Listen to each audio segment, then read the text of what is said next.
My name is Allison Parker and I'm 34 years old. I never thought my generosity would lead to heartbreak. When my niece Madison needed expensive surgery, I didn't hesitate to contribute $16,000 to help. She's been like a daughter to me. But when the time came to celebrate her recovery, I received a text that shattered me. I was uninvited from her party. I own sister claim, she needs positive energy only right now. How could my presence be anything but positive? Before I share this painful journey, drop a comment letting me know where you're watching from, hit that like button, and subscribe to join our community of real talk and healing. I've always been the career-focused sister in our family. After graduating with honors from Boston University, I climbed the corporate ladder at a marketing firm downtown. Now as an executive director, I've carved out a comfortable life in my modern apartment overlooking the Charles River. I chose to be single, dating occasionally but never settling, and never felt the pull toward motherhood that many of my friends experienced. My sister Rachel took a completely different path. She married her high school sweetheart Kevin when they were both 22, bought a modest house in the suburbs, and had her first child, Tyler, within a year. Madison came along 3 years later, completing their picture-perfect family. While Rachel embraced the chaos of parenthood, I built my career and independence. Despite our different life choices, Rachel and I maintained a close relationship. We spoke almost daily, sharing the mundane details of our lives and supporting each other through challenges. I respected her choices, and she respected mine, at least, that's what I thought. When Madison was born 15 years ago, something shifted in me. The moment I held that tiny bundle with wide, curious eyes, I fell completely in love. Being Aunt Allie became one of my greatest joys. While I adored Tyler too, Madison and I shared a special connection from the start. As Madison grew, our bond deepened. By age 5, she was begging for adventure days with me, which became our monthly tradition. I'd plan elaborate outings from Science Museum explorations to backstage tours at the ballet, horseback riding lessons to cupcake baking classes. On her birthdays, I'd create themed scavenger hunts that ended with carefully chosen gifts. During holidays, we had our own rituals, making hand-dipped chocolates at Easter and crafting elaborate ornaments at Christmas. Aunt Allie understands me, Madison would tell her friends proudly. As she entered her tween years, she started confiding in me about things she felt uncomfortable telling her parents: her first crush, her anxiety about changing friendships, her struggles with certain school subjects.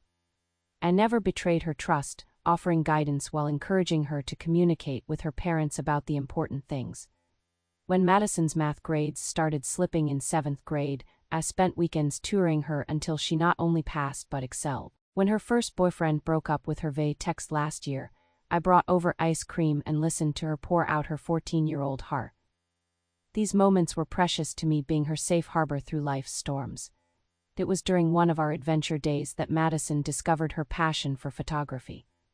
I'd brought my old DSLR camera, and she spent the entire day capturing interesting angles and perspectives at the botanical gardens. Her natural talent was evident immediately. After that, she borrowed my camera constantly until I helped her save up for a starter model of her own, matching her saved allowance dollar for dollar. By 15, Madison had blossomed into a creative, thoughtful young woman with a quirky sense of humor and a remarkable eye for beauty in unexpected places. Her bedroom walls were covered with her photographs, mostly nature scenes and candid shots of friends. She'd started winning local youth photography contests and even sold a few prints at a community art fair. I couldn't have been prouder if she were my own daughter. Rachel was mostly supportive of our relationship, occasionally making comments like, "Must be nice to be the fun aunt without the responsibility," or "She only likes you because you spoil her." But these remarks were usually followed by sincere gratitude for my presence in Madison's life. "I'm glad she has you to talk to," Rachel would say. Sometimes she needs a perspective that isn't her mother's. Kevin was always more reserved but seemed to appreciate my involvement. "You're good for her," he'd say with a nod of approval when I'd drop Madison off after our outings. There was an unspoken understanding that I was a positive influence, an additional adult who loved their child and wanted the best for her. Looking back, I can identify subtle shifts that began about 6 months out. Rachel started making excuses when I suggested adventure days. "Madison's too busy with school projects," or "We have family plans that weekend." The cancellations came more frequently, and our phone calls grew shorter. When I did spend time with Madison, she sometimes mentioned offhand comments her mother had made. Mom says you work too much to have a family of your own, or Mom thinks it's strange you spend so much money on me. I dismissed these comments as typical sister dynamics, never imagining they were early warning signs of the storm to come. Madison remained enthusiastic about our relationship, still texting me daily about her photography projects and school drama, still asking my advice about friend troubles and creative pursuits. There was no reason to suspect that anything fundamental had changed in our family ecosystem. If only I'd paid closer attention to these subtle cues. If only I'd recognized the undercurrent of resentment building beneath the surface of Rachel's polite demeanor. Perhaps I could have addressed it before it erupted into the painful situation that would soon tear our family apart. But I was blind to these warning signs, secure in my role as the devoted aunt, never questioning that my place in Madison's life was appreciated and valued by everyone involved. That sense of security was about to be shattered in ways I never could have anticipated. The call came on an ordinary Tuesday afternoon. I was in a meeting when my phone vibrated repeatedly with Rachel's name flashing on the screen. Something in me knew immediately that this wasn't a routine call. Madison's in the hospital, Rachel's voice trembled through the phone. The school nurse noticed her back during gym class and called me immediately. I left work without explanation, driving straight to Children's Hospital where a specialist was already examining my niece. Madison looked small and frightened in the examination room, her mother clutching her hand. When she saw me, relief washed over her face. "Aunt Allie, they say something's wrong with my spine," she whispered as I hugged her carefully. The diagnosis came quickly and decisively: severe adolescent idiopathic scoliosis requiring immediate surgical intervention. Madison's spine had curved into an S shape, with the primary curve measuring 58 degrees and rapidly progressing. The doctor showed us X-rays that made my stomach drop. How had we all missed this? The specialist explained that Madison's baggy clothing style had concealed the visible symptoms, and she hadn't complained of pain despite the significant deformation. Without surgery, the curvature will continue to progress, potentially compromising lung function and causing chronic pain, the doctor explained. Given the severity and rapid progression, I recommend surgery within the next 4 to 6 weeks. Rachel crumpled into a chair, while Kevin paced the small consultation room. Madison sat perfectly still, tears silently streaming down her face. I moved to sit beside her, putting my arm around her shoulders. "What exactly does the surgery involve?" I asked, trying to keep my voice steady for Madison's sake. The doctor described a posterior spinal fusion procedure where metal rods would be attached to her spine with screws to straighten it, followed by bone grafting to permanently fuse the vertebrae in the corrected position. Madison would lose some flexibility but gain a straighter spine and avoid future complications. Then came the discussion about costs. While their insurance would cover a significant portion, the recommended surgeon, one of the best pediatric orthopedic specialists in the country, was out of network. Additionally, the most advanced monitoring equipment to prevent nerve damage during surgery and the newer, lower-profile hardware system would incur out-of-pocket expenses. We're looking at approximately $20,000 beyond what insurance will cover for the optimal surgical approach, the doctor said gently. The color drained from Kevin's face. I knew immediately why. 6 months earlier, he'd been laid off from his management position when his company downsized. He'd recently found new employment, but at a significantly lower salary. Rachel had reduced her nursing hours years ago to be more present for the children, working just part-time at a local clinic. After the consultation, we gathered at their house for a family meeting while Madison rested upstairs. Tyler, now 18 and about to start college, sat solemnly with us at the kitchen table. "We can get a second mortgage," Kevin suggested, his voice hollow. "We're already stretched thin with Tyler's tuition deposits," Rachel countered, her eyes red from crying. "And if there are complications or extended physical therapy needed afterward." I listened as they explored options: credit cards, loans from Kevin's parents, payment plans with the hospital. Each solution seemed to create new problems. Finally, Rachel broke down. "We can't afford the specialist or the advanced monitoring," she admitted through tears. "We'll have to go with the in-network surgeon and basic approach." "No," I said firmly, the decision already made in my heart. "Madison will have the best care available. I'll cover the difference." Rachel looked up, startled. "Allie, that's too much. We can't accept that." "You're not accepting anything. I'm doing this for Madison," I replied. "I have investments I can liquidate." $16,000 is significant, but not life-changing for me. Having the best care is life-changing for her. Kevin started to object, but I raised my hand. This isn't charity. This is what family does. Madison is as precious to me as she is to you. Please let me do this. After tearful hugs and repeated thanks, we agreed. Rachel called the hospital the next morning to schedule the surgery with the specialist, while I contacted my financial advisor to liquidate some investments.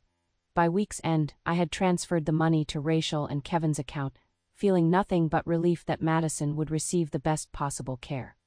The weeks before surgery were filled with preparations and appointments. I researched everything about the procedure, joined online support groups for families dealing with scoliosis, and ordered supplies to make Madison's recovery more comfortable: specialized pillow system for her bed, a reaching tool so she wouldn't have to bend, slip-on shoes, and comfortable button-up shirts that wouldn't need to go over her head. I accompanied Madison to her preoperative appointments whenever Rachel's work schedule conflicted. During one of these visits, while waiting for the doctor, Madison suddenly took my hand. "Aunt Allie, Mom told me what you're doing," she said quietly. "You're basically saving my life. Your parents would have found a way," I assured her, uncomfortable with such gratitude. "Maybe, but not like this. Not with the best doctor and the safest equipment." Her eyes welled with tears. "I'm scared about the surgery, but I feel better knowing you made sure I got the best." I hugged her carefully, mindful of her painful back. "You never have to thank me, just focus on getting better." The day of surgery arrived with a mix of terror and hope. Madison was remarkably brave as the nurses prepared her, making jokes about the fashionable back brace she'd be sporting for months. Rachel, Kevin, and I waited together through the 8-hour procedure, barely speaking, each lost in private prayers and thought. When the surgeon finally appeared in the waiting room, his smile told us everything before he spoke. The procedure went perfectly. We achieved excellent correction of the curve, and the neuromonitoring showed no nerve issues throughout. "She's in recovery now." The collective relief was palpable. Rachel and Kevin embraced, sobbing quietly. I stepped away to give them their moment, tears streaming down my own face. Madison had come through. The worst was over, or so I thought. Looking back, I realized that the successful surgery wasn't the end of our family's ordeal, but merely the beginning of a different kind of pain. As Madison began her physical recovery, something else was fracturing, something I never saw coming until it was too late. Madison's first week in the hospital was brutal. Despite the surgery's success, pain management was challenging. She could barely move without wincing, and the sight of my vibrant niece tethered to monitors and Roman four-poles broke my heart. I took personal leave from work to be present during those critical early days, arriving at the hospital each morning with small gifts to brighten her sterile room: a new book, flamingo-shaped fairy lights for her nightstand, a soft blanket from home. On the third day, I noticed something odd. When I arrived at my usual time, Rachel seemed tense, checking her watch repeatedly. "We thought you might come later today," she said, arranging Madison's pillows. "She had a rough night and just got back to sleep." "Oh, I'm sorry to hear that. I can sit quietly until she wakes up," I offered, setting down the smoothie I'd brought from Madison's favorite place. Rachel's smile seemed forced. "Actually, her physical therapist might come by soon for an assessment. Maybe you could come back after dinner? The room gets crowded easily." I agreed, disappointed but understanding. Yet when I returned that evening, Madison was surrounded by 2 of her school friends and their mothers, the room far more crowded than it would have been with just me. Madison brightened when she saw me, but Rachel quickly announced that visiting hours were ending soon. This pattern continued throughout the week. My visiting times became increasingly regulated, with Rachel texting specific 1-hour windows when I could come. Meanwhile, on social media, I saw photos of various relatives and friends visiting freely throughout the day. Kevin's behavior toward me shifted subtly too. On was his usual warm greeting, replaced by curt nods and minimal eye contact. When I asked specific questions about Madison's recovery plan or medication schedule, he would defer to Rachel, saying, "Her mother keeps track of all that." One afternoon, I arrived with a container of homemade chicken soup, Madison's favorite, only to overhear Rachel on the phone in the hallway outside the room. "It's becoming a bit much, to be honest," she was saying in a low voice. "I know she means well, but we need to start managing Allison's involvement. It's like she thinks she's co-parenting sometimes." I retreated quietly, heart pounding, and waited several minutes before approaching again, pretending I hadn't heard anything. That day, Madison seemed withdrawn, responding to my questions with one-word answers while glancing frequently at her mother. When Madison was discharged 10 days after surgery, I expected to be part of the homecoming committee. Instead, Rachel called to tell me they needed family time to establish a routine. I could visit in a few days once Madison was settled. I swallowed my hurt and focused on preparing thoughtful recovery gifts: an adjustable lap desk for her bed, a streaming service subscription for the long hours of rest ahead, art supplies she could use without straining her back. When I was finally allowed to visit 3 days later, I noticed a wall calendar in the kitchen with a detailed schedule of Madison's care medication times, physical therapy exercises, rest periods, and approved visitors. By name appeared just once a week, for a 2-hour window on Sunday afternoons. "We need to be really structured with her recovery," Rachel explained when she caught me looking at it. "The doctor said routine is crucial right now." Madison seemed genuinely happy to see me, but different, somehow more guarded in her conversation, less forthcoming about her pain and fears. When I asked about her physical therapy progress, she glanced at her mother before answering. "It's fine, Mom's helping me with everything." Rachel interjected before I could ask follow-up questions. "We're following doctor's orders to the letter. Madison doesn't need to discuss the medical details with everyone." Everyone, as if I were just a casual acquaintance instead of the person who had helped make this specialized care possible. I tried texting Madison directly between visits, but her responses became increasingly delayed and brief. "Mom says I should focus on resting instead of being on my phone," she explained when I gently asked if everything was okay. Through mutual friends and social media, I learned that Rachel had joined several Spine Warrior Mom support groups, posting daily updates about her journey helping Madison recover. Her Facebook page filled with photos captioned, "Mother's love is the best medicine, and no one advocates for your child like Mom does." There were grateful acknowledgments of friends who dropped off meals and neighbors who sent cards, but no mention of my contribution to Madison's care, financial or otherwise. I tried to ignore these slights, telling myself that Rachel was under tremendous stress and that once the crisis period passed, things would normalize. Meanwhile, I continued to send Madison cheerful texts and dropped off care packages on the porch when I knew Rachel was at work, not wanting to intrude on their routine. About 3 weeks after Madison's discharge, I received a text from her that rekindled my hope. "Miss you so much, Aunt Allie. Mom's being super strict about everything. Can't wait till I can have adventure days again." I responded enthusiastically, suggesting we could have modified adventure days that accommodated her recovery, perhaps a gentle photography session in the botanical gardens where she could mostly sit and capture images, or a private pottery class where she could create while seated comfortably. Hours later, I received a text not from Madison but from Rachel. "Please don't make promises about outings. Madison's recovery plan doesn't include excursions for at least 3 more months. Also, we're trying to limit her screen time as it affects her sleep after pain medication. Best to coordinate any communication through me for now." I stared at the message in disbelief. Was Rachel monitoring Madison's phone? Had she always done this, or was this new behavior? More importantly, why was she deliberately creating distance between Madison and me? That night, I saw Rachel's latest Facebook update. "So grateful for the village helping my warrior princess heal. As her mother, I know exactly what she needs right now: calm, consistency, and freedom from expectations. Some people think they know what's best for her, but a mother's intuition is never wrong." The comments section filled with supportive messages praising her dedication. Tevin added his own comment. "My wife is Madison's rock through this difficult time. No one could do more for our daughter." It felt like I was being erased from Madison's recovery story and perhaps from her life. The aunt who had been a constant, loving presence for 15 years was suddenly being relegated to the role of occasional visitor, with every interaction carefully controlled and monitored. I tried calling Rachel to discuss my concerns directly, but she let it go to voicemail and responded with a text. "Super busy with Madison's care routine. Can we touch base next week?" Next week never seemed to come. By Sunday, visits became the only connection I had with Madison, and even those felt supervised, with Rachel rarely leaving the room and steering conversations away from anything meaningful. Madison's vibrant personality seemed dim, her responses calculated and careful in her mother's presence. The recovery party invitation would arrive within days, delivering the most painful blow yet in this puzzling new family dynamic. But even then, I couldn't have imagined just how completely my sister had rewritten our family narrative or why she felt the need to cast me as the villain.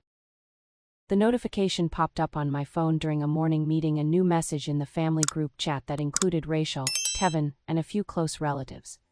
My heart lifted when I saw the subject line. Madison's 1-month recovery milestone celebration. We're hosting a small gathering to celebrate Madison's incredible progress this Saturday at 2 p.m., Rachel wrote. Just cake and light refreshments. No gifts necessary, your presence and positive energy are all she needs right now. I immediately texted back, count me in, can I bring anything or help with preparations? 3 hours passed before Rachel responded, no need for anything, thanks, keeping it very low-key. Still, I was elated at the prospect of celebrating Madison's recovery and perhaps returning to some normalcy in our family interactions. Despite the tensions with Rachel, surely a party atmosphere would ease some of the strangeness that had developed. I spent that evening browsing online for the perfect card and ordering a special gift despite Rachel's no gifts instruction. Madison had been saving for a professional-grade camera before her surgery, and I had already planned to buy it for her Christmas present. This seemed like the perfect opportunity to give her something that would bring joy during her recovery, a new creative outlet she could enjoy even with limited mobility. The camera arrived via express delivery on Friday, beautifully wrapped by the store with a card in which I wrote, to new perspectives and beautiful moments ahead. So proud of your strength through this journey. All my love, Aunt Allie. Saturday morning, I was selecting an outfit for the party when my phone chimed with a text from Rachel. My smile faded as I read the message. Hi Allie, after talking with Madison's care team, we think it's best if you don't attend the party today. The doctor emphasized limiting overwhelming situations, and having too many people might be too much stimulation. She needs positive energy only right now, not reminders of the medical trauma. Hope you understand. I read the message 3 times, convinced I was misinterpreting it. How could my presence possibly constitute too much stimulation or negative energy? I immediately called Rachel, my hands shaking. What are you talking about? I asked when she answered, trying to keep my voice calm. How would my being there remind Madison of medical trauma? Rachel's voice was eerily composed.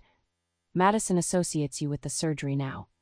Every time you visit, you ask about her pain levels, her physical therapy progress, how her back feels. It's keeping her focused on being a patient instead of healing. That's not true, I protested.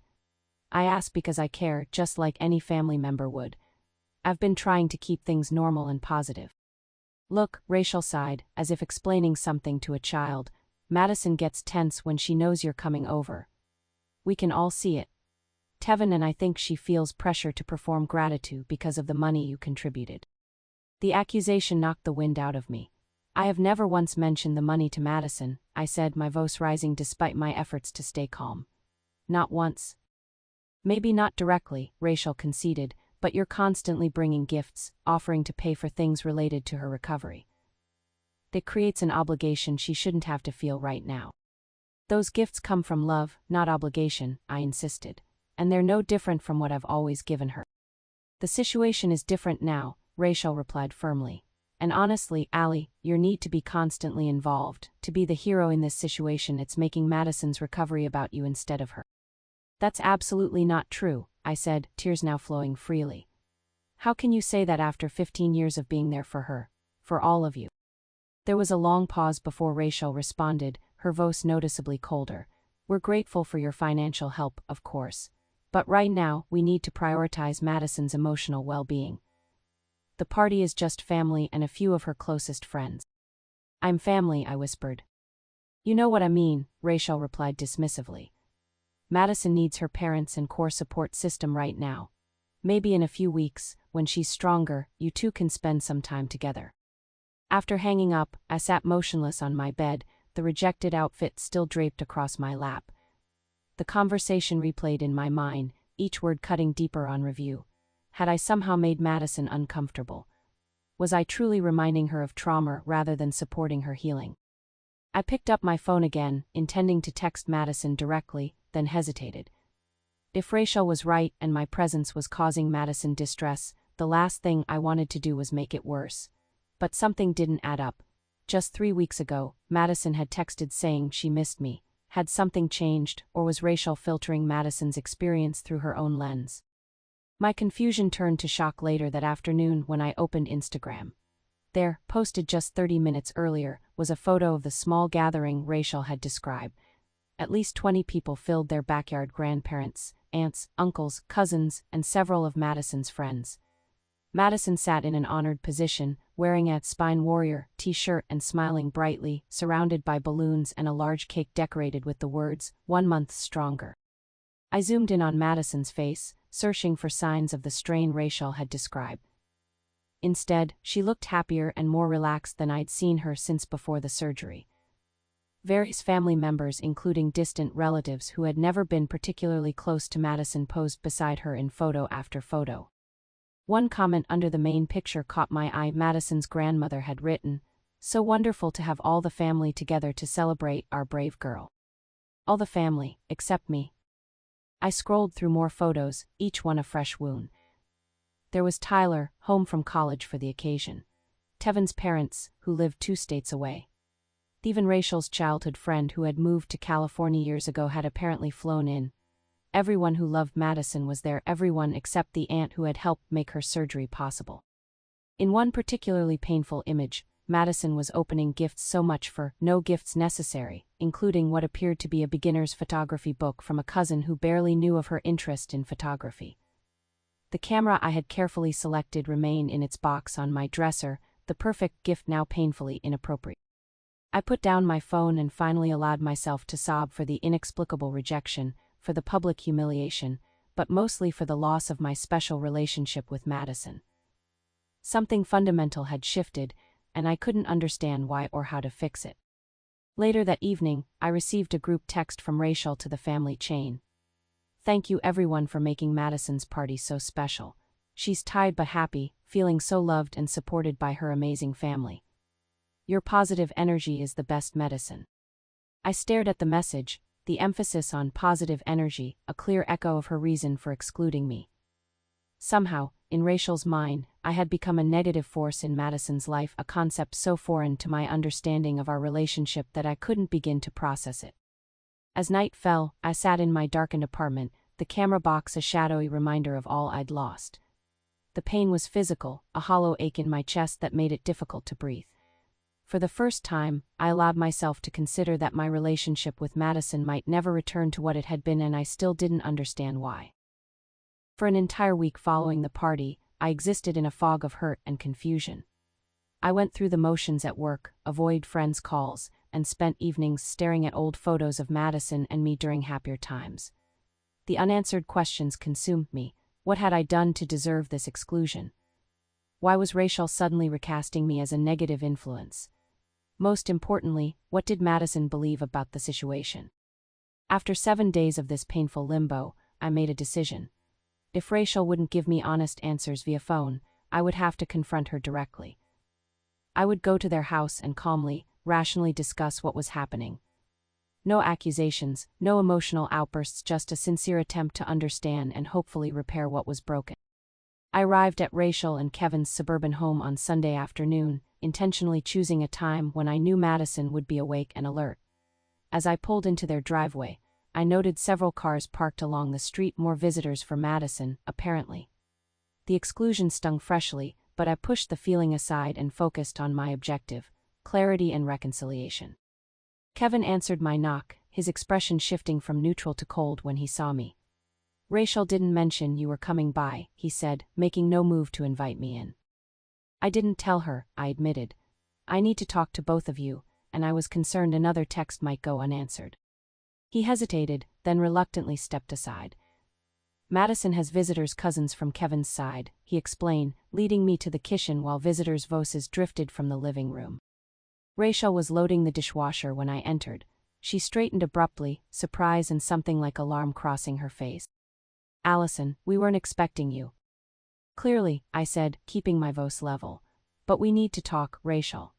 What's happening isn't right, and I deserve to understand why my relationship with Madison is suddenly being restricted." Rachel exchanged a look with Kevin, some unspoken communication passing between them. She closed the dishwasher and crossed her arms. "This isn't a good time, Madison has Aunt Allie, Madison's voice interrupted from the doorway. She stood there in pajama pants and a loose button-up shirt, her face lighting up with genuine joy. I didn't know you were coming. Before I could respond, she crossed the kitchen and embraced me carefully, mindful of her still healing back. The genuine affection in her gesture contradicted everything Rachel had implied about Madison feeling uncomfortable around me. "How are you feeling, sweetheart?" I asked, drinking in the sight of her. She looked better than she had in weeks, color in her cheeks, a brightness in her eye. "So much better. The physical therapist says I'm ahead of schedule. I started working with my camera again yesterday, just around the house, but—" "Madison," Kevin interrupted. "Olivia and Jake are waiting to finish the game. Why don't you go back in while your mom and aunt talk?" Madison looked uncertainly between us, sensing tension. "Can Aunt Allie come say hi to everyone after you talk?" "We'll see," Rachel said tightly. "Go on now." Once Madison had reluctantly returned to the living room, Kevin stepped closer to me. "You should have called first, Allison. This isn't appropriate." "What isn't appropriate is being uninvited from my niece's recovery party and given cryptic explanations about negative energy," I replied, struggling to maintain my composure. "Madison clearly isn't uncomfortable around me, so what's really going on here, Rachel?" Rachel's facade finally cracked. "You want to know what's going on? Fine. You've been overstepping boundaries for years, but this surgery situation took it to another level." "Overstepping by loving my niece?" "By trying to be more important to her than her actual mother." Rachel's voice rose sharply before she caught herself and lowered it again. "You swoop in with your perfect life and disposable income, planning elaborate outings I could never compete with, positioning yourself as her confidante, and now paying for her surgery like some fairy godmother. You think that doesn't affect the family dynamic?"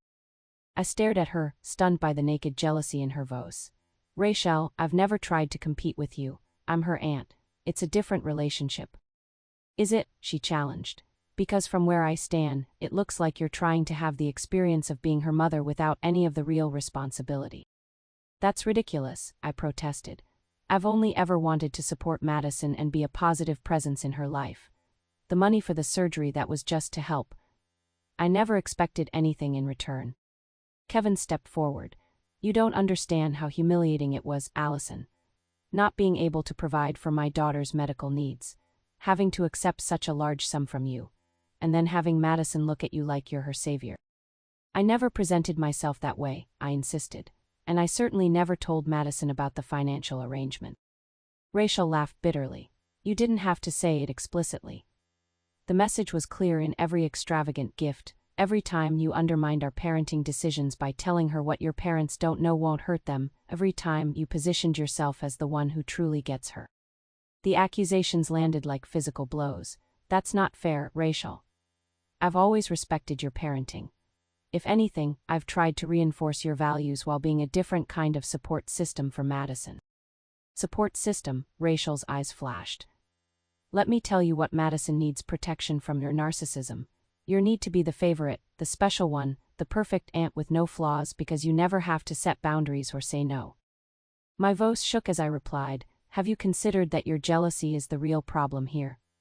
That you're projecting your insecurities onto my relationship with Madison?"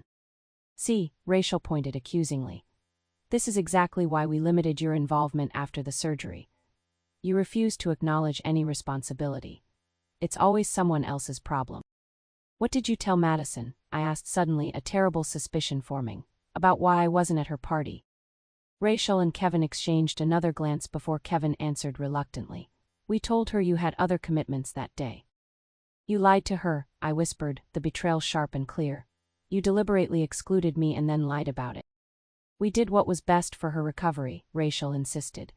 "Having you there would have created tension." "The only tension would have been coming from you, Rachel," I countered. "Madison was happy to see me just now. She doesn't have a problem with me, you do." "You have no idea what Madison thinks or feels." Rachel's careful control finally shattered. "She told me herself how uncomfortable she feels with your constant references to the surgery, how you're practically bragging to everyone about paying for it." I froze. "What? I've never—" "Mom," Madison's voice came from the doorway again, smaller this time, uncertain. Her face had drained of color. "What are you talking about? Aunt Allie never said anything about paying for my surgery." The kitchen fell silent as three adults turned to face the teenager who had apparently been listening for some time. Madison's eyes moved between her mother and me, confusion and hurt evident in her expression. "You said Aunt Allie couldn't come to my party because she was busy with work," Madison said to her mother. "You said she sent her regrets." Rachel flushed dark red. "Madison, you shouldn't be eavesdropping. This is an adult conversation." "Stop treating me like a child," Madison's voice cracked with emotion. "I had surgery on my spine, not my brain. Why would you lie about Aunt Allie?" Kevin moved toward his daughter. "Madison, you need to go back to your cousins. Your mother and aunt need to." "No," Madison stood her ground, tears beginning to stream down her face. "I want to know what's happening. Aunt Allie stopped visiting as much, stopped texting like before. You told me she was busy, that she had her own life. But that wasn't true, was it?" Rachel's expression hardened. "We were protecting you." "From what?" Madison demanded. "From the person who's been there for me my entire life. The person who apparently helped pay for my surgery that you never told me about." The pain and betrayal in Madison's voice cut through the tension.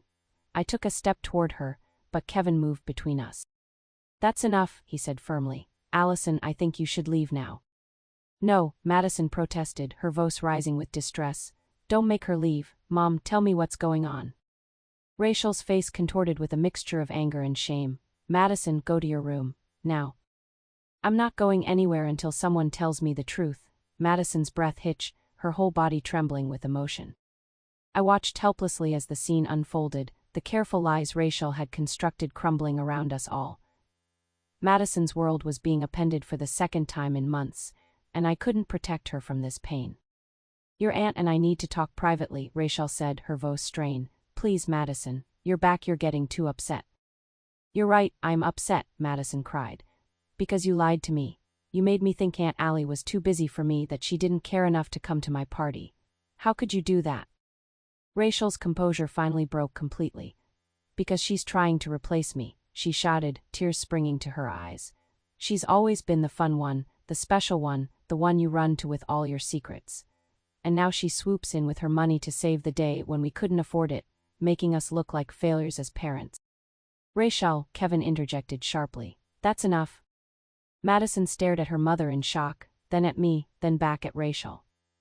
Understanding dawned on her young face, a terrible adult understanding of jealousy, insecurity, and manipulation. "You did this because you're jealous?" Madison whispered. "You kept Aunt Allie away because you're jealous of her?" "Madison, it's more complicated than that," Kevin tried to explain, but Madison was already backing away, shaking her head. "I trusted you," she said to her parents, her voice breaking. "I thought Aunt Allie was the one who didn't want to see me." "Madison," Rachel reached for her daughter, but Madison turned and fled, the sound of her bedroom door slamming echoing through the house. In the terrible silence that followed, Kevin turned to me with cold fury. "I think you've done enough damage. You need to leave. Now." My heart breaking, I looked at my sister, this woman I'd loved all my life, whose jealousy had constructed an elaborate deception that had hurt the person we both loved most. "I never wanted to come between you and Madison," I said quietly. "I only ever wanted to be part of her life, to love her. I'm sorry if my help with the surgery made you feel inadequate. That was never my intention."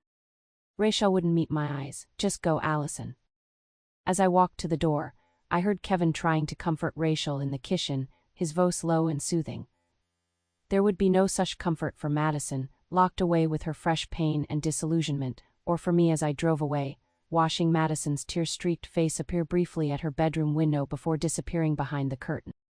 The family I thought I knew had been revealed as something entirely different, fragile, insecure, and willing to manipulate a child's affections to protect adult egos.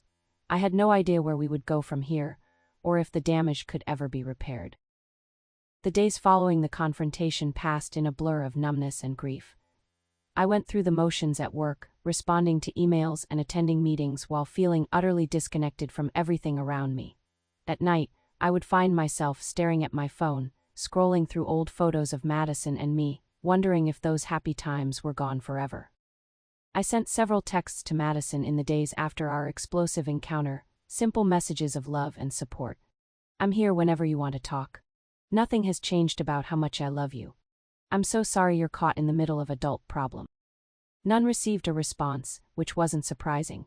Rachel and Kevin were undoubtedly monitoring her communication more closely than ever after what had happened. The thought of Madison suffering alone, processing not only her physical recovery but also this painful family revelation, was almost unbearable.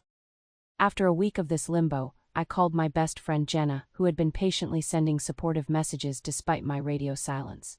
Over wine in my apartment, I finally unburdened myself, telling her everything that had happened. "I just don't understand how it got to this point," I concluded, wiping away tears. "How did helping with Madison's surgery turn into this nightmare?" Jenna, always the more objective one in our friendship, considered carefully before responding. "It sounds like this has been brewing for a long time, Allie. The surgery was just the catalyst that brought everything to the surface." "What do you mean?" "Think about it from Rachel's perspective," Jenna suggested gently.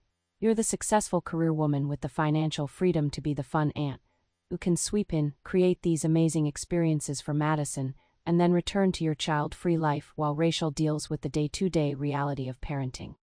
"But Rachel chose that life," I protested. "She wanted the husband, the house in the suburbs, the kids. I never criticized her choices." "Not explicitly, no," Jenna agreed, "but success can feel like criticism to someone who's insecure, and parenthood is fertile ground for insecurity." I thought about this, remembering Rachel's outburst. "You're trying to be more important to her than her actual mother." The raw pain in her voice had been genuine. "But I never tried to replace Rachel," I said quietly. "I just loved Madison." "I know that," Jenna assured me, "but love isn't always simple, especially in families. When you paid for Madison's surgery, something her parents couldn't provide, it may have triggered all of Rachel's deepest fears about not being enough. So what was I supposed to do? Let Madison have substandard care when I could help?" The frustration in my voice was palpable. "Of course not," Jenna said, "but maybe it's worth asking yourself if there were strings attached to that money, even unconsciously." I started to protest, then stopped, forcing myself to consider the question honestly. Had I expected something in return for my financial contribution? Not gratitude. Certainly I had been uncomfortable when Madison had thanked me. But perhaps I had expected to maintain my special place in her life, to continue being the confidante, the trusted adult alternative to her parents. Was that a form of strings attached? "I don't know anymore," I admitted. "I thought I was just being a loving aunt, but maybe there are boundary issues I haven't recognized." Jenna refilled our glasses. "Family relationships are complicated. Everyone has blind spots. The question is, what do you want to happen now?" I considered this carefully. "I want Madison to know I love her. I want her to be okay, not just physically, but emotionally. And yes, I want to be part of her life again, but not at the cost of her relationship with her parent." "That's a good start," Jenna said, "but you may need to accept that things won't go back to how they were before, at least not right away." The truth of her words sank in heavily. The idealized aunt-niece relationship I'd cherished had been built on an unstable foundation. Rachel's resentment hadn't materialized overnight. It had been growing silently for years while I remained oblivious. Over the next several weeks, I did something I hadn't done in a very long time. I focused entirely on my own life. I recommitted to abandoned hobbies, reconnected with friends I'd neglected, and even went on a few dates. It wasn't that I was trying to forget Madison or the family crisis, rather, I was trying to build a fuller life that wasn't so dependent on my role as Aunt Allie. I continued to send Madison occasional texts, but I kept them light and free of expectations. Photos of interesting street art I thought she'd appreciate, links to photography contests for teens, brief updates about my day. I never mentioned the conflict, never pressured her to respond, never asked questions that would put her in the middle. After about 6 weeks of silence, my phone pinged with a notification that made my heart skip. Madison had sent a text. It was simple but significant. "I miss you too. Mom still checks my phone." It was all I needed, confirmation that our connection remained, despite everything. I responded with equal care. "I understand. I'm always here whenever you're ready. No rush." A full 2 months after the confrontation, when the wound had begun to scab over and I was adapting to my new, Madison-light existence, the unexpected happened. I was at work, finishing up a presentation, when my assistant knocked on my door. "There's a young lady here to see you," she said, looking puzzled. "Says she's your niece." Madison stood in the reception area, looking both nervous and determined. She'd come directly from school, still wearing her uniform and backpack. The sight of her healthier now, standing straighter thanks to her successful surgery, brought tears to my eyes. "Madison," I whispered, hugging her carefully. "What are you doing here? Does your mom know where you are?" She shook her head. I told her I'm at photography club. "We need to talk, Aunt Allie. Can we go somewhere private?" I took her to a small cafe near my office, where we settled into a quiet corner booth. Madison looked different, older somehow, more serious. The events of the past months had matured her in ways I wished she hadn't experienced so young. "I found the receipt," she said without preamble, "for the surgery. It was in Dad's desk drawer when I was looking for batteries. $16,000, Aunt Allie. Why didn't you tell me?" I chose my words carefully. "It wasn't about the money, Madison. It was about getting you the best care possible. Your parents and I agreed there was no need for you to worry about the financial detail." "But Mom made it sound like you were bragging about it to everyone," she said, her eyes searching mine. "That wasn't true, was it?" "No," I said firmly. "I never discussed the money with anyone except your parents.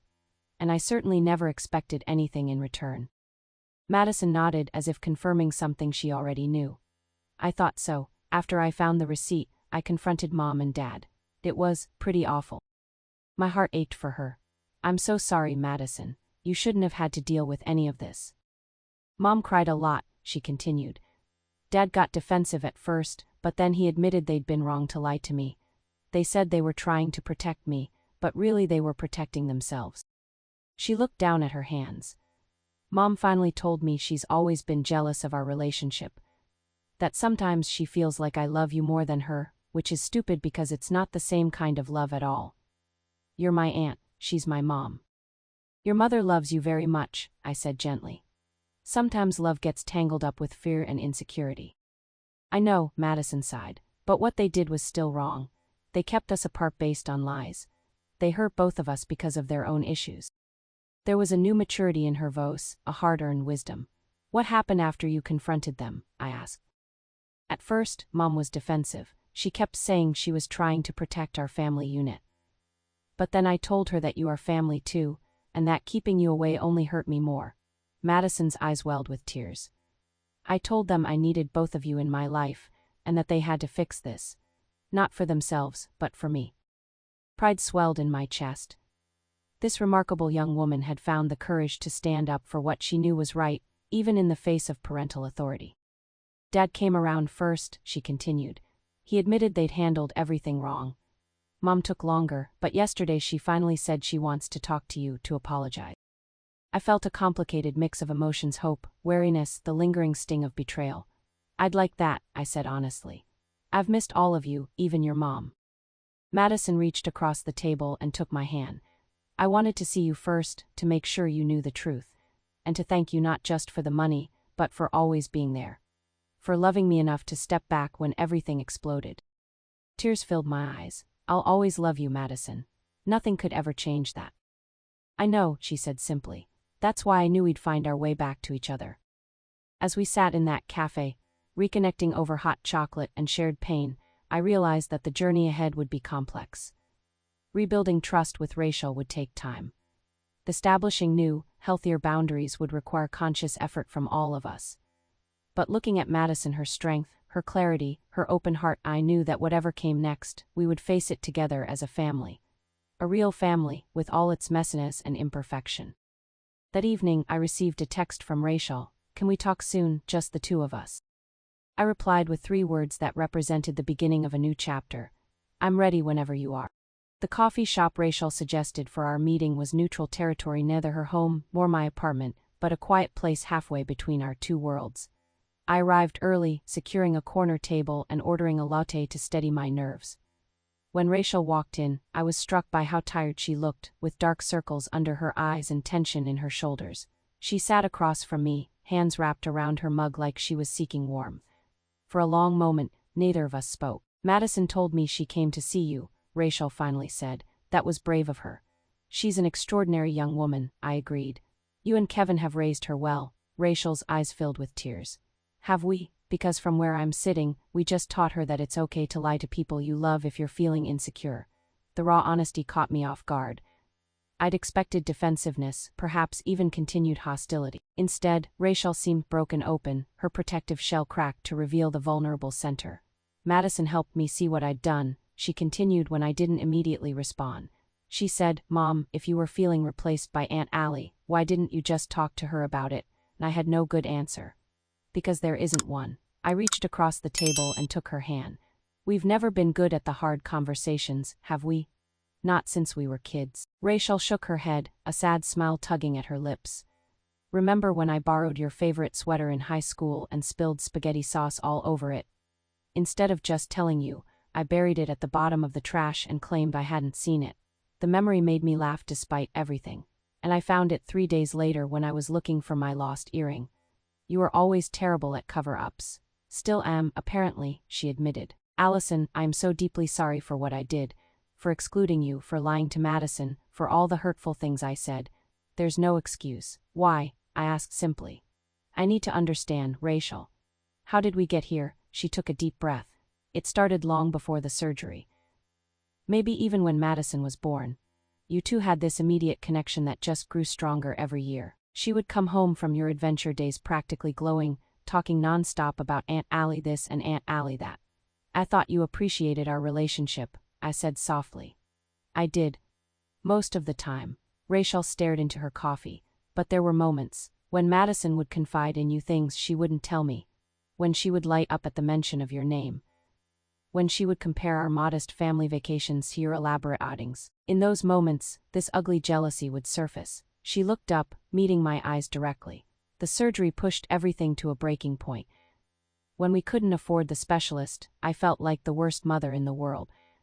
And then you stepped in, solving the problem with a single check, and Madison looked at you like you'd hung the moon. It was like all my insecurities were confirmed at once, that you were better for her than I was, that money could buy the kind of care I couldn't provide, that maybe you should have been her mother instead of me. The pain in her voice was palpable. Rachel, I never saw it that way. Not for a second. I know that now, she acknowledged. But in the moment, all I could see was my own failure magnified by your success. So I started creating distance, controlling when you could visit, monitoring Madison's phone. I told myself I was protecting her, but I was really protecting my wounded ego. And the recovery party? I asked, still struggling to understand that particular cruelty. Rachel's face crumpled with shame. By then, I'd created this whole narrative where you were using the surgery money to cement yourself as the more important figure in Madison's life. It was completely irrational, but I'd convinced Kevin it was true, and we were reinforcing each other's worst thoughts. Excluding you from the party was the culmination of all that twisted thinking. It hurt, I said simply. Not just being excluded, but discovering that everyone else was there. That it was specifically me who wasn't welcome. I can't take it back, Rachel said, wiping away tears. I can only tell you how deeply I regret it, and how committed I am to making things right, not just with you, but with Madison. She hasn't fully forgiven us yet, and I don't blame her. She will, I assured her. Madison has an enormous capacity for love and forgiveness. She just needs time. Rachel nodded. Kevin wants to talk to you too. He feels terrible about his role in everything. He said he let his pride as a provider cloud his judgment. I'd like that, I said. This has never been about the money, Rachel. It was always about Madison's well-being. I know that now, she admitted, but at the time, it felt like charity we couldn't repay. It made us feel small. I considered this perspective carefully. I never saw it as charity. In my mind, we're family, and family helps each other through hard times. If your roles and mine had been reversed, wouldn't you have done the same for my child? In a heartbeat, Rachel said without hesitation. I just never thought about it that way. As our conversation continued, layers of misunderstanding peeled away. Rachel shared how her own insecurities about being just a mom, while I advanced in my career, had colored her perceptions for years. I admitted that perhaps I had sometimes overstepped boundaries in my enthusiasm to be part of Madison's life, not always considering how my actions might affect Rachel and Kevin's parental authority. By the time we left the coffee shop 3 hours later, something fundamental had shifted between us. The healing had begun, tentative and fragile, but real. Rachel and I hugged goodbye, both of us tearful but hopeful. Family dinner on Friday, she suggested. Madison's been asking when you'll come over. I nodded, my heart lightening. I wouldn't miss it. That Friday evening marked the beginning of our new family dynamic. The dinner was awkward at times, Kevin still wrestling with his pride, Rachel occasionally falling into old patterns of tension, Madison watching us all with keen awareness beyond her years. But beneath the awkwardness ran a current of genuine effort and love. "I'm thinking of joining a photography class on Saturdays," Madison mentioned over dessert. "They have an advanced teen workshop at the community center." "That sounds perfect for you," Rachel said, then glanced at me. "Maybe Aunt Allie could take you sometimes if we have schedule conflicts. She knows more about photography than we do." The olive branch was small but significant. I accepted it gratefully. "I'd love to, but only if it works for everyone." Kevin nodded, making his own effort. "We appreciate your input, Allison, especially with this artsy stuff that goes over our heads." After dinner, Madison showed me her latest photographs, including a series documenting her recovery, close-ups of her surgical scar, shadow plays on the back brace she'd worn, self-portraits capturing both pain and healing. The images were powerful, showing technical skill and emotional depth that took my breath away. "These are extraordinary," I told her honestly. "You're developing a really distinctive voice as an artist." She beamed at the praise. "I'm thinking of submitting them to the Young Artists exhibition at the gallery downtown. The theme this year is transformation." "You absolutely should," I encouraged her. "Your perspective on physical transformation and healing is unique and compelling." Rachel joined us, looking over the photos with genuine interest. "These are beautiful, sweetheart. I think Aunt Allie's right, you should definitely submit them." The moment was small but precious, the three of us united in support of Madison's talent, each bringing our unique perspective to her development as an artist and person. Over the following months, our family slowly rebuilt itself around new understandings and clear boundaries. Madison's physical recovery progressed remarkably well, her spine straightening and strengthening. By the 6-month mark, she had regained almost full mobility and was free of pain for the first time in years. Rachel and I established a new sister relationship based on honest communication and respect for each other's roles in Madison's life. We started having monthly sister dinners, where Madison and Kevin weren't allowed time for us to maintain our own connection separate from our shared love for Madison. Kevin and I had our own healing conversation, where he admitted how his masculine pride had been wounded by his inability to provide the best care for his daughter. "I'm learning that accepting help isn't weakness," he told me. "It's actually a different kind of strength." The camera I had purchased for Madison's recovery party finally found its way to her, not as a grand gesture, but as a natural gift when she was accepted into a prestigious photography summer program. Rachel was the one who suggested I give it to her then, a tangible sign of how far we all come. Madison's art flourished through her recovery journey. The photographs she'd taken during her healing process were indeed selected for the Young Artists exhibition, where they received significant attention and praise. A local arts magazine even featured her work in a spread about young emerging talent. At the gallery opening, our entire family stood together, Rachel and Kevin, Tyler home from college for the occasion, Madison radiant in the spotlight, and me, the proud aunt, watching it all with a full heart. Visitors to the exhibition were moved by Madison's artist statement, where she wrote about finding beauty and meaning in physical pain and transformation. "I could never have created these images without my experience," Madison told a reporter from the school paper. "The surgery changed my body, but the aftermath changed my perspective on everything.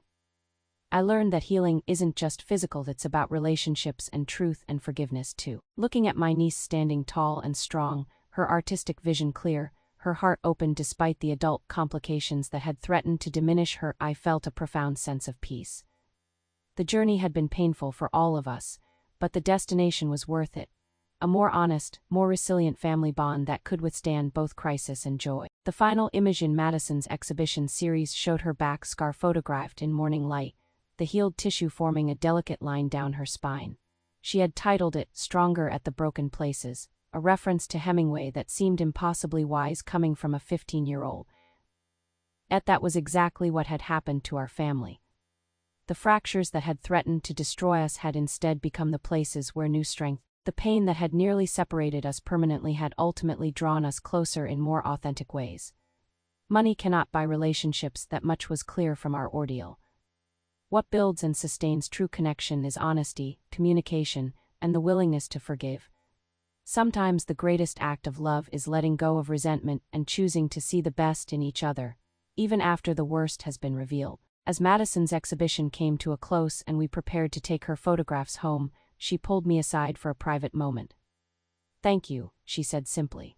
"For the camera, you've more than earned it with your amazing work," I replied. She shook her head. "Not for the camera. Not even for the surgery money. Thank you for not giving up on all of us when it would have been easier to walk away." I hugged her, careful still of her healing back.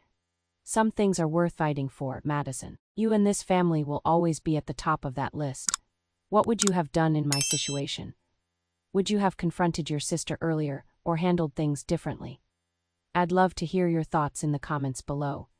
And if this story resonated with you, please give it a like and subscribe to my channel for more real stories about family, healing, and finding strength in difficult situations. Remember to share with anyone who might be navigating complicated family dynamics. Sometimes knowing we're not alone in these struggles is the first step toward healing. Thank you for listening to my journey, and I wish you peace and clarity in your own family relationships.